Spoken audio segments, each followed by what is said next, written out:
Welcome, everyone. Back by popular demand, we're talking with Simon Chokoisky again today because some of our viewers called and said, look, he was right on. He was really spot on about a few things, and we want to hear more about what he has to say, especially because the times are so demanding right now for everybody. And here we are, less than a month out from the election, the presidential election of 2020. If you're watching this down the road, you can kind of see what Simon had to say back then. But for those of us who are here now, let's see what he has to say. So, Simon, welcome once again. Thank you. It's good to be here. The game is always more fun when you don't know the final score, right?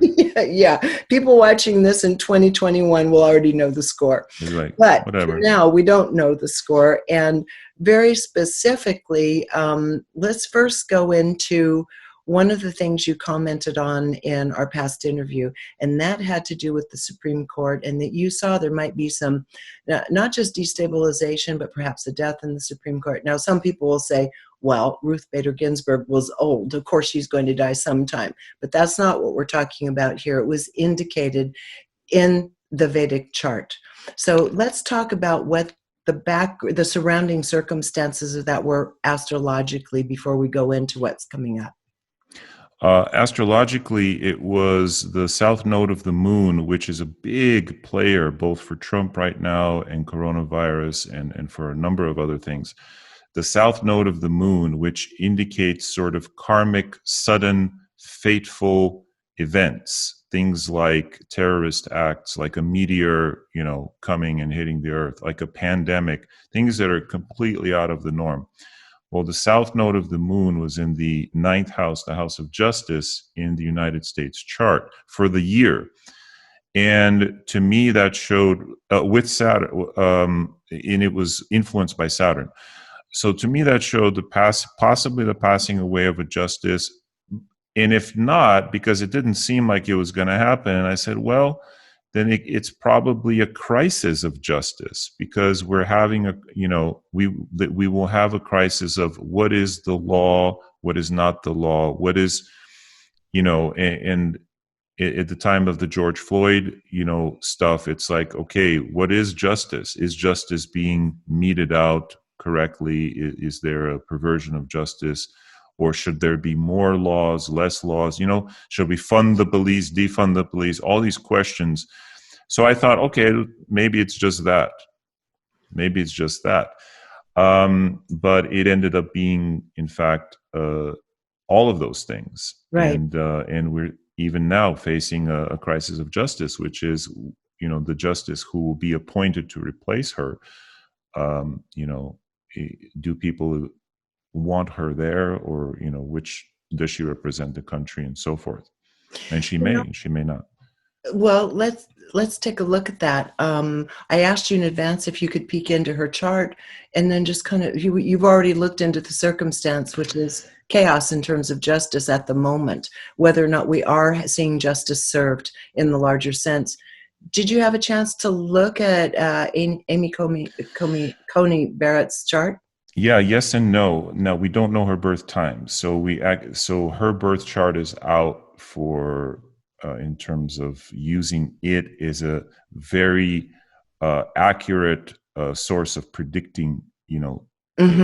Next week this is what's going to happen. We can predict kind of bigger trends, but without an accurate birth time, we can't. So, what I did was I pulled a question chart, and I had my partner ask me, is she going to be confirmed? What's a question chart first? Oh, well, it's the chart. I can share my screen if you want. Would that? Sure. You can see what I'm looking at. Is this a process that you normally? Oh yes. Go through? This is my main modus operandus. It's share. Yeah. Okay. So a question chart is a chart for the time and place that a specific question is born, a genuine question, a person who wants to know something. And it's the same as a natal chart. You were born in a particular place and time, right? A question is also born. A sporting event begins at your business starts at a certain time and place. So we can cast a horoscope for all of those things. And in and that's how that I've done that for a lot of things, including will Trump get elected, which I've talked about before. That was a question chart, and any number of charts that I've done, because you don't need the time and the coordinates of the person. You don't need anything else. You just need, where is the question asked? When was it asked? Okay. So for this question, we have a Will very, Amy be confirmed? This yeah, was asked that's, October 7th, I 20. asked, correct. I asked that yesterday. And what we have, the most important thing in any horoscope is the ascendant. And what we have is the planet Uranus exactly on the ascendant. And this is not a good thing for astrologers, because Uranus rules the unexpected. It rules things happening out of the blue. But I'll get back to that in a second. Overall, what this horoscope shows us is that she will. The overwhelmingly, the forces are in her favor. Okay. And I even made this into a Western style horoscope, which you can see here. And in Western astrology, this shows the ruler of the ninth house, Saturn, sitting exactly on the midheaven with Pluto in its own sign, indicating that the powers that be are very strongly all, and of course we know this politically, this is not a secret, that the powers that be are strongly pushing for the confirmation. And, and all other factors being equal, this suggests she will be confirmed.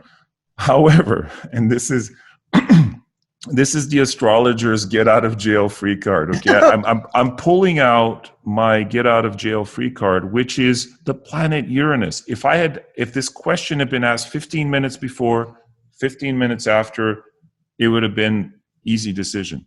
Whenever Uranus sits on a cusp, it suggests the possibility of a miracle. Of, if you're a Democrat, you're on the 40-yard line, there's 5 seconds left in the game, and you've got the best quarterback, and you're going to throw a Hail Mary, and it's quite possible you can win the game, but it would be a miracle. So Uranus suggests out of the blue, kind of completely unscripted, something coming out of the woodwork that negates her chances of being confirmed. Barring that, so if you're, if you're on the Democrat side, what you want is not a metered kind of logical, opposition. You want to dig up dirt, basically. You want to find something that's going to be completely out of the blue that will, put the brakes on on the confirmation. Otherwise, she's going to get confirmed. That's my get out of jail free card. I'm really sorry. I'm not giving you an exact. No, that's fine. No, you do. Hey, I'm just asking you to tell us what you see. Okay. Well, I think for a lot of women, that makes us very sad. However, as we know, listening to all of the different potentials that have come up over the last month or so of these debates, presidential and vice presidential, one of the things that keeps coming up is that something that Danny Sheehan actually told Zeus and I at a dinner party a few years ago, which I was completely unaware of, and it's now starting to become more known publicly. And that is that it's within constitutional rights to expand the Supreme Court. Anybody can do, any president along the way had the right to do this. So this is something that for women who are frightened because they're thinking that we're going to be blasted back to the Stone Ages in terms of women's rights, there's always that other potential that the Supreme Court will be expanded if Biden wins. So the whole thing is the game is not over, even if it looks pretty certain that Amy is going to be confirmed. So just want to put that out there. And I'll also put out a couple of things, which is that never underestimate the planet Uranus. On a more sad note, Joe Biden has the planet Uranus exactly conjunct his seventh cusp. Seventh cusp is the partner, and it indicates sudden, out of the blue separation, right? An event that separates you from that person. And of course, he lost his wife and his Yes. child in a sudden accident. My And son. so this Uranus, I'm telling you, it's a powerful influence. And when we astrologers see it, we're like, oh man, because it rules the unpredictable. So it could very well be that suddenly she may drop out, or something may come out that Are you talking quashes. about, you're talking about Kamala, not his No, no, real not life Kamala. wife? I'm talking about His, Amy oh, Barrett. Amy. Okay, we're Because the still talking planet about that. Uranus, the Yes, planet Uranus is right on the ascendant of that chart. So Uranus is a big player, which can indicate a sudden reversal, a sudden, yes. change in the plans. But if everything goes as planned, all the planets indicate she'll get confirmed. Uranus is the only one going, I don't think so. If it wants to turn the dial. So bring me down, now that I have my head straight, bring me back up to speed with the Biden part with your Uranus. Oh, well, Biden in his natal horoscope has Uranus exactly on his seventh cusp. The seventh cusp indicates his partner, his life partner. Life partner, okay. Yeah. And so when Uranus is there, it can indicate a sudden, unplanned separation. Okay. Often it's divorce, but sometimes it's like losing the partner in a sudden way through illness or accident. He's been through too much of that. Yeah. Mm. And on the note of Biden, I think maybe I'm preempting your question. I'll just let No, you you ask. go ahead. Go ahead. Well, one of the things that people have asked is, well, you say the U.S. is in an outsider period, but he's so much of an insider, That's what I was going to ask. Yeah, right? right. So for that reason, it's probably Trump that's going to get elected, right? Look, and so I'm sticking to my prediction. I mean, I don't see a reason to change. Yes, Trump has a very strong horoscope, but I think he'll lose the election. I said this a year ago, and so that's still my prediction. However, I would like you maybe to consider that Biden's role may be to bring Kamala to the White House. That's what many people have. So certainly that's the buzz. That's what people are wondering, because he is of the old way. He would pretty much continue on as things have always been. He's part of the establishment. Kamala's young, right? Yeah, She has some other ideas that don't necessarily mirror his. She has a tremendous amount of will, strength, and energy. So, and she's a woman of color, Indian and African American. yeah. And they have quite a simpatico in their charts. So in a sense, he's maybe laying down his life, if you will, so she can make it. I don't know. And he is an insider for sure, but he has streaks of outsider as well. I know it sounds crazy. No, it doesn't. In his chart, you're In saying? his chart, yes, he Oh, I'd has like to hear streaks. about that. Well, there's a strong desire to help the underdog. He has the ruler of his ascendant in the 12th house in the Vedic chart, which often indicates someone whose heart is with the underdog. Even if their actions don't even necessarily say it. Like when the Anita Hill hearing was there, he sided with the establishment, but later he deeply regretted it, right? He tried to make up for it in many ways. So his heart is with the underdogs, or the people who don't have a chance. And in that sense, and he's probably a very charitable man, probably in secret, because of those combos he has. So I think he's more of an outsider than people may give him credit. And the fact that he's willing to change his stance, any politician who's willing to say, you know what, I think differently today than I thought 5 years ago or 10 Oh, years that's ago. huge. That's That shows a certain flexibility. And mhm. in yoga, they say it's how flexible your spine is determines how old you are, right? Yes. Well, how flexible your mind is also determines how old you are. So in that sense, he is a bit of an outsider. So it could be that his role is to bring, or to try to bring, Kamala to the White House, and we may, in fact, have her as the first female president. Fascinating. And that is certainly what a lot of people, like I said, that's on the minds of a lot of people because he certainly would be the oldest president in history. I hope you're enjoying this video because if you are, there are dozens more like it on my site, all supported by people like you.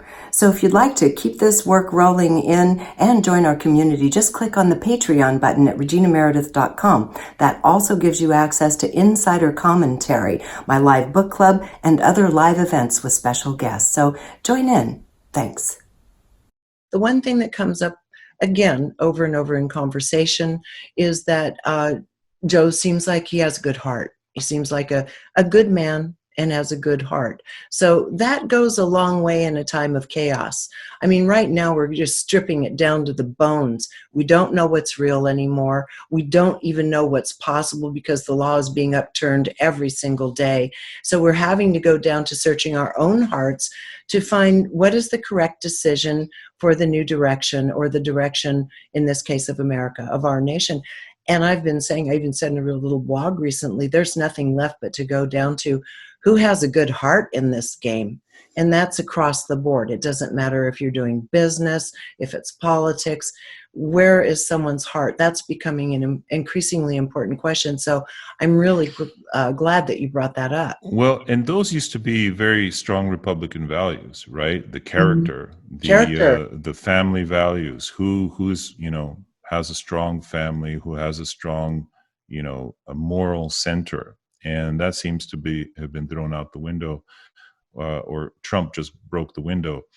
And what I pay attention to is where a lot of the popular sentiment is going, which is if there are YouTube videos, dozens and dozens, maybe even hundreds of former Republicans who are saying, listen, I've been conservative all my life. I voted for Trump in 2016. I will not vote for him again. And these are getting 500,000, 750,000 views, which tells me that, okay, this one person changed their mind. That's fine.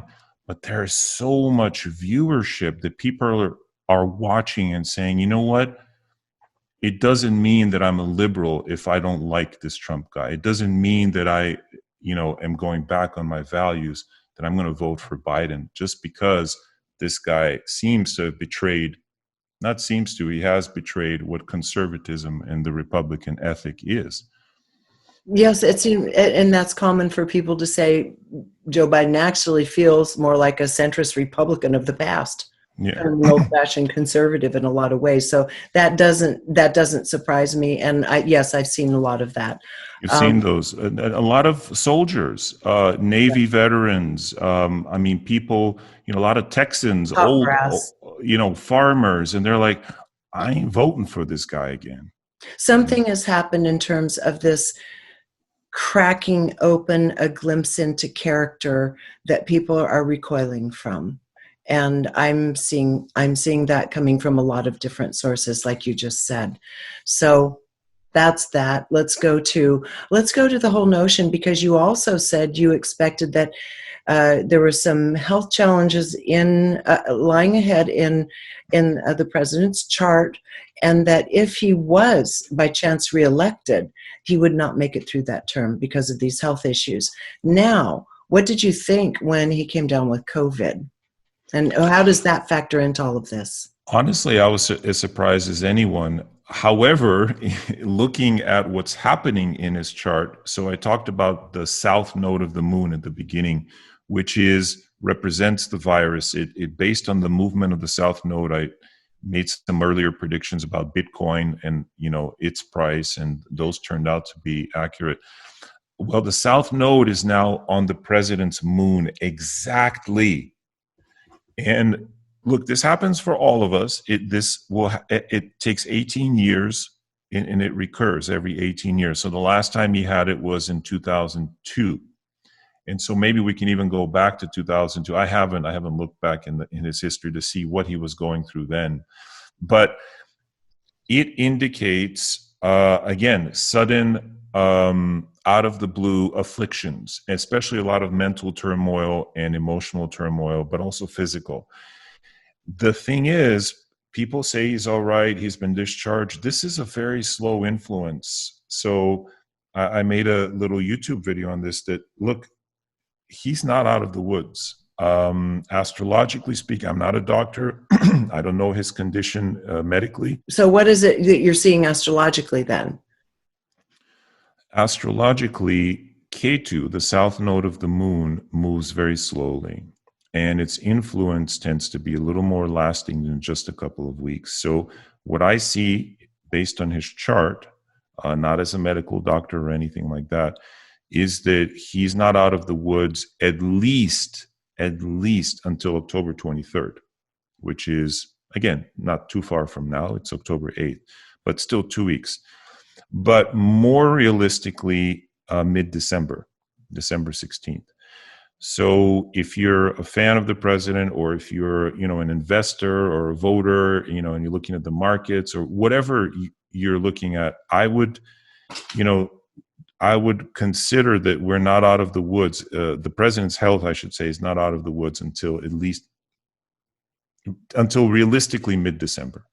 December. And then one thing they're finding out and understanding about COVID, no matter what the kind of pre-existing conditions were, is that oftentimes does have an impact on the organs and the heart further down the road. This is even happening with younger people.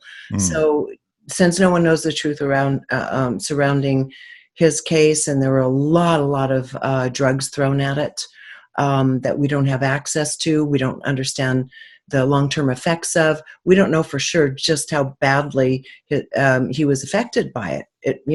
He's out and walking around and looks to be okay, but that you can put your suit on and suit up for a 1-minute chat. Anybody can do that. So we don't know, but we do know that it does seem to have some long-term consequences. And what you're saying is, it appears that even this phase of it isn't really going to be put to rest astrologically until the middle of December, right? I think there will be a relapse of some sorts, and it'll be difficult. It'll be bad. So we'll see. But even if he does get elected, I think there's no way that he serves out his term, either just because he willingly quits or because health takes him down. Okay, since we're on that subject, let's segue into, for the planet, this whole emergence of COVID, the recession of it for a bit. Now there seems to be somewhat of a reemergence of it. What are you seeing in terms of the wave and cycles of how this virus starts playing out? Yeah, so these nodes, the south and the north node, which indicate the virus, just change signs in Vedic astrology. So what that indicates is that a different population is likely to be affected. Rahu, the north node, moved into Taurus, and the south node moved into Scorpio. So those are both signs that rule the rural areas, the jungles, the farms, the fields, rather than the occupied cities, than the cultural centers, if you will. So to me, this suggests two things. Number one, there will be a vaccine. There will be a cure that comes out probably early next year. Rahu does indicate that. But it also indicates that the infection will spread to populations, like to the country, basically. Farms, country, rural areas, third world countries where, again, not the major city centers. And probably because the vaccine will be more administered. I mean, on a logistic level, that's probably why. But astrologically speaking, Taurus rules farms and agriculture. And so the virus is likely to spread in those areas, I think. And it won't leave, by the way, until the end of next year. So I think we have until the end of 2021 for this thing to be around. Let me ask you this, just from what you've seen looking at charts in general. That will be nearly 2 years living in this kind of altered state of reality. People, there are fashion accessories now People are very creative. I even bought one. Cute little chains where you can put your masks on. So like your glasses, you can just flip it on and off as you move through your day and walk into a building and out. And the point being that we're adapting even culturally, even creatively to this situation. Still something significant has been removed from our lives, and that is we can't see each other's mouths when we're out and about. We can't see a smile. We can't read each other's expression. So this is altering our interplay with each other to an extent. How much do you think this will be inculcated into our beings as a generalized fear, where people, other than sitting on a long distance flight, will start maybe embracing some of these practices into the future and as normalized behavior?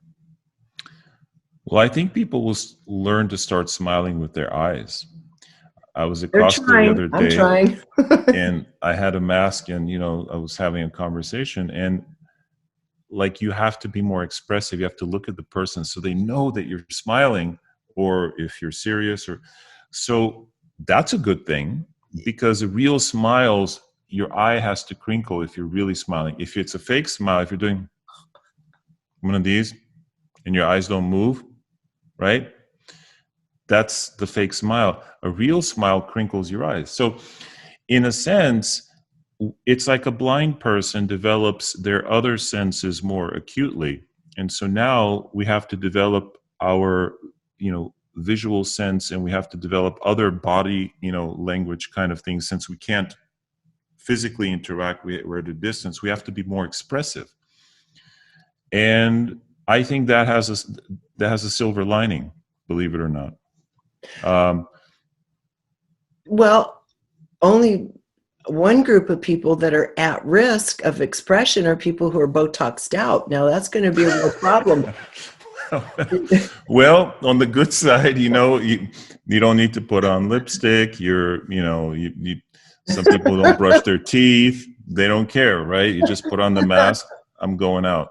Yeah, I'm an optimist. I still put lipstick on. The inside of my masks all have lipstick. I have to wash. I love that. And that's how it's done. It's like, my mom, when she came to this country, she was a house cleaner for 15 years. And I went to help her clean houses. And we'd go in, and she would tell me, because I was tall, clean the top of the fan, clean the top of the fridge, the edges. And I'm like, Mom, nobody's going to see this. Come on, let's get out of here. Let's go.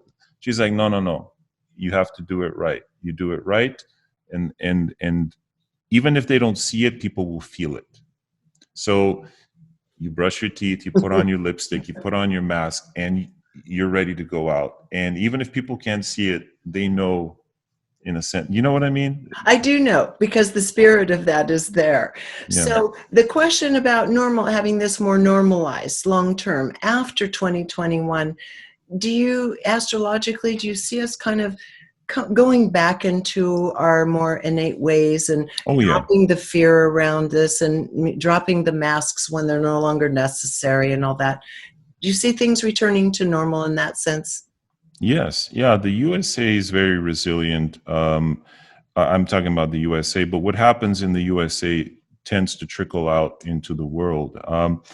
And yes, I do believe there will be some very hard economic times, as I've mentioned before a number of times, after the election. The real economic weight of what's happened will finally hit. It'll drop, and people go, holy cow, okay, this is the situation we're in.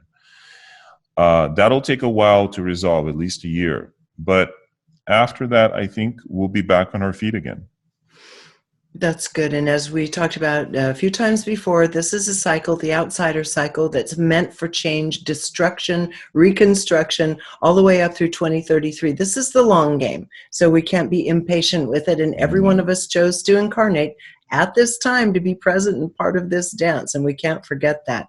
That means it's calling on our own spirit and creativity to help be part of the creative kind of solutions that are going to be needed in the future.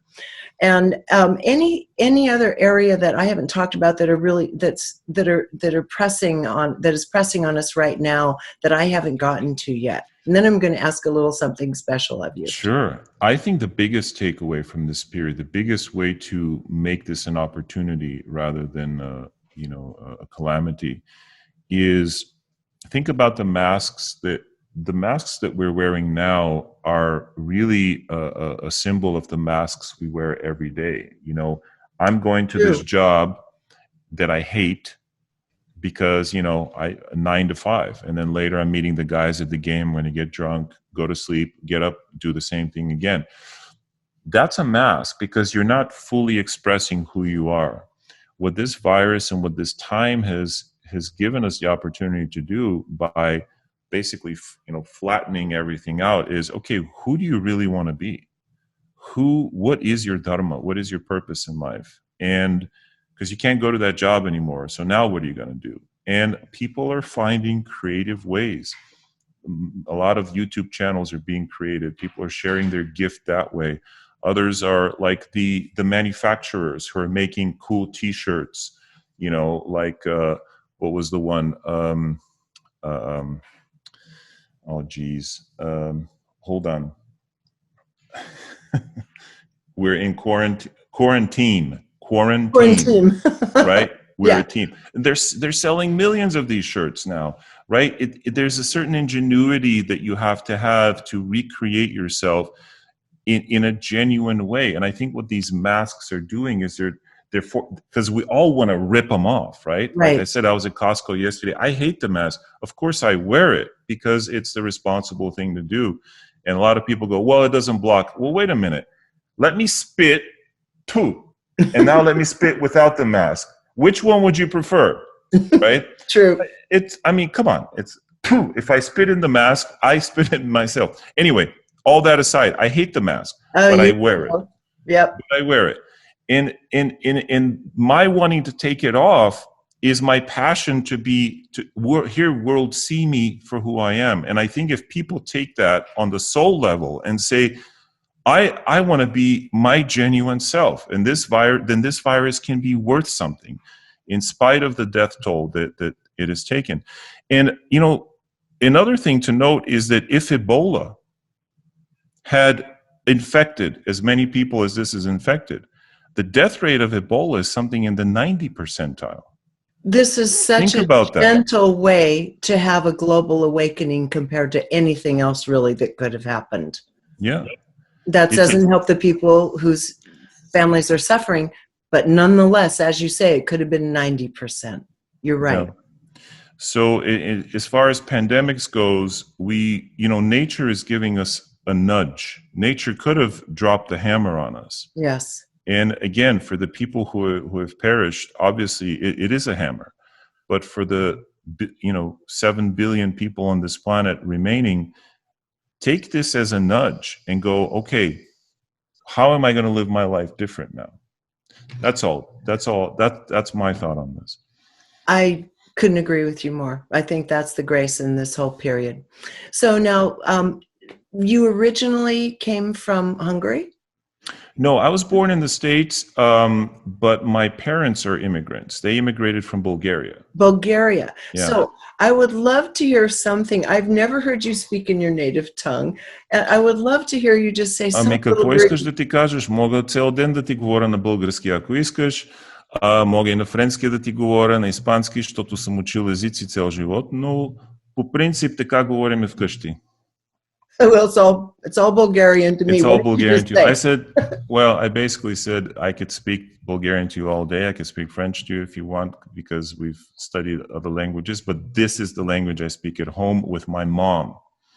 Otherwise, I speak English with my partner and with everyone else, but with mom and dad, we still speak Bulgarian. Oh, that's so sweet, and it's beautiful. Yeah. What are the roots of Bulgarian? It is the root of all Slavic languages. So the guys Kirill and Methody, who invented the Cyrillic alphabet, which later Russian took, and other Slavic languages, Serbian, it was in the Bulgarian Empire, which had a little or 500 year, or maybe 200-year heyday way back when. My history isn't great. So it is the original Slavic language. And I guess you could say one of the high points is that all sounds are represented. So when Slavic people go to learn other languages, they find it easier. So you find a Czech guy speaking Japanese, usually with very little accent.